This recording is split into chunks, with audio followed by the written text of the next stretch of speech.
Ako nga pala si Raymond Asuncion ng MGM Loft. Ako pala si Goro Asuncion ng MGM Loft.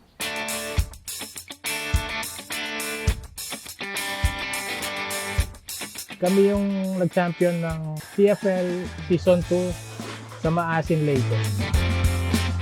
Bali 707 kilometers from Maasin to Pampanga.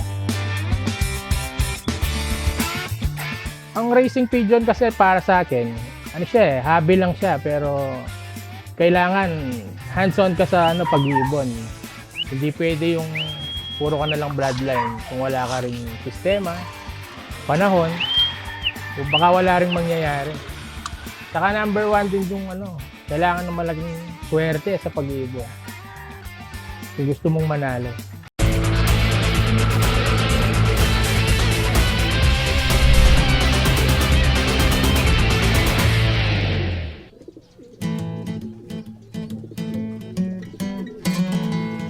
Yung MGM, bali tatlo kami. Yung ako, si Mok. Yung kapatid ko, si Gordon. Yung friend namin, nasa States, si Monching. Kaya MGM yung initial. Bata pa kami, nagkakalapati na kami. Pero hobby lang. Si Monching. Mas matanda sa akin yun. Sila yung una nagkalapati. Kaya yung sistema, siya yung nag-a-advise sa amin kasi mas nauna siya. Pero wala kami naging mentor na ibang fanshield. Kami-kami lang, lang. First race ko since late 90s. Then nag-migrate si Monching. Yun, na-stop na yung pagkakalapate. 2014, doon pa lang ako nag-resume. 2014, first race. First overall agad. Beginner's luck. Tama pala yun. Dito yung si Bulag. Ito yung foundation cock namin. First overall siya ng North. Smash race. Yun yung naging foundation cock ko. Tawag doon si Bulag. Nung mag-start ako ulit ng 2014, pinahiram sa akin yon. Ang sabi ng friend ko, papahiram kita anak ni Bulag. Then yung hen, isang band din na Billy. Recently ko lang nalaman si Bulag is Emil pala siya. Mariano line. Kaya ngayon sa loft namin, baseline namin is Mariano. More on Emil, makukunat pero yung homing nila, wala akong masabi.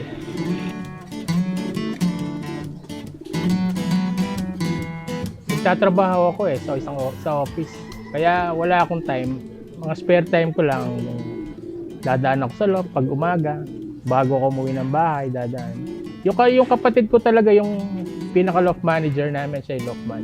Sa lahat, sa conditioning, sa breeding. Tapos ngayon, yung nagme-mentor sa amin, yung barkada ko rin sa States. Si Monching nga, yung naging partner namin. Yun, ganun lang. Hobby lang namin. Hindi naman kami talaga. Madalang lang kaming kumarera. Yung kuya ko siya yung unang nagkalapate. Ako kasi talaga, nagmamanok ako, sir. Kaso nag-pandemic. Bali, inalis ko yung mga manok. Tapos, sila nga nagkakalapate. Naikayat ako na pumasok sa pigeon industry. Pinag-aralan ko, bali yung ginagawa ko sa manok, hinawig ko lang sa kalapate. Kasi ako, maselan ako sa mga manok eh. Number 1, selection ng materyales. Number 2, breeding. Kaya nag-focus ako sa loft namin sa breeding, selection ng lines. Kaya nga yung mga kuya ko, sila yung kasama ko at yung kaibigan namin na nasa States. May istorya kasi yan si Blindside. Actually, si Blindside replacement lang yan. Yung isang ibon namin dumapo dyan sa may kuryente. Kompleto na yung team. Yung isa na kuryente. Pinasok namin yan si Blindside, anak ni Bulag. Bale, kaya tinawag namin siyang Blindside. Hindi namin ina-expect sa tatlong live namin sa CFL. Hindi namin ina-expect na siya yung uwi ng Maasin. Yung bet namin yung dalawang live.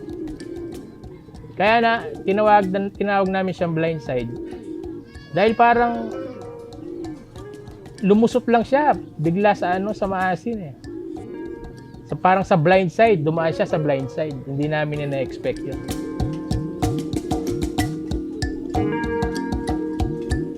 Kasi yung gamit talaga namin yung bulag lines talaga. Pero sa breeding, yung cock, malaki. Tapos ako, ginagamit ko lang yung maliit na hen. Na alam ko rin yung story ng mga materialis na yun. Doon lang ako nag-focus talaga. Doon sa mga linyang alam namin na nagpapanalo. Yung tatay nga niya, yung si Bulag, first overall ng VRP North. Yung nanay niya, Jaime Chua siya. Line ni Jaime Chua. Si Bulag kasi malaki yun eh. Medyo mahaba pa yung katawan. Malaki yung yung dibdib niya. Muscle, yung bone structure. Talagang materialis na pang materialis talaga. Ngayon, nag-outcross kami pero sinisigurado namin merong bulag na linya sa isang panlaban namin. Hindi kasi bago kami mag-breed, kaming tatlo nag-uusap muna kami. Pinag-uusapan muna namin kung ano yung mga materialis na babangga namin dito, ano yung mga gagamitin namin. Ganun lang yung sistema namin dyan.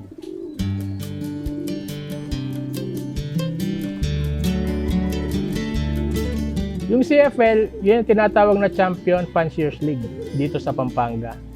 Bali, ang naglalaban lang dyan, hindi ka pwedeng sumali kung hindi ka naging first, second, overall. Kaya yung mga naglalaban dyan, mga champions lang. Yung set niya, starting 30, lahat kayo. 100 players kami, 30 each. Nung nag-start yung training nung CFL, 25 pa yung ibon namin. 25. Then, nung pumasok ng lap, 19. Natira 19 na lang. Bawat umuwi yung mga ibon na yan, first lap pa lang, hanggang final lap, hindi nagbabago yung katawan. Sabi ko nga sa sarili ko, uuwian ako nito, ng mga to. Kung wala lang aberya o madidisgrasya sila, uuwi sila, magtatapos sila ng karera. Matnog, sakay namin 11. Nakapag-clock sa amin 10. Then Katbalogan, sinakay namin yung 10. Nag-clock yung nag-daybird yung 8, na-cut off yung 2. Yung nagkatbalogan na yun, parang hindi naman lumipad ng malayo. Kung paano ko sinakay, ganun pa rin. Yung ginawa ko kasi sa mga yan, more on rest talaga. Lalo na nung malayo na. Parang sa manok, kiniping ko. Bali, inano ko lang sa pagmamanok. Ginawa ko, papakainin ko sila ng mga 1, tapos bababa ko na sila. May kanya-kanya silang kulungan. Yung 10 sinasakay ko sa maasin. In-observe ko lang yung nila, hintayin nila. Puro yun, pahinga. Lalo na nung last lap na.